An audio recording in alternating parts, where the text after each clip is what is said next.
Assalomu alaykum, hurmatli tadbirkorlar. Mana bugun sizlar bilan uchrashib turibmiz. Asosiy uchrashish maqsad sizlarni qiynab turgan masalalarni yechishimiz. Sizlardan bank bo'yicha qanaqa masalalarimiz bor? Sizlarni yechamiz. Navbat bilan demak turib masalalarni qo'yishimiz mumkin. Marhamat. Bizlar tanishtirgan bo'ladi. Turing. Men Yo'ldosh Xurshid. Chorvachilik yo'nalishiga 50 million kirit kerak. Yo'ldosh Xurshid, Ha. 50 million so'm kirit. 50 million so'm. Qaysi mahalladansiz? To'g'riman.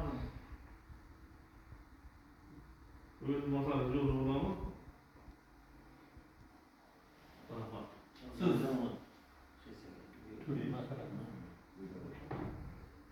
Mashhur elektr setini bo'g'irtirman. Bizlar masala o'sha ferma xo'jaligining qarzdorligini taqdim qilganmiz. Shu bo'yicha shiftoz kiritni ochib bersalar, shuni hisobidan pul undirmoqchi edik. fermer xo'jaligi bilan bu Qarzdorlik masalasi elektr energiya bo'yicha. bu masalada o'zimiz kuchlanamiz. Qishloq xo'jaligi bo'yicha o'rinbosarlar bor. Masalani aniq beramiz.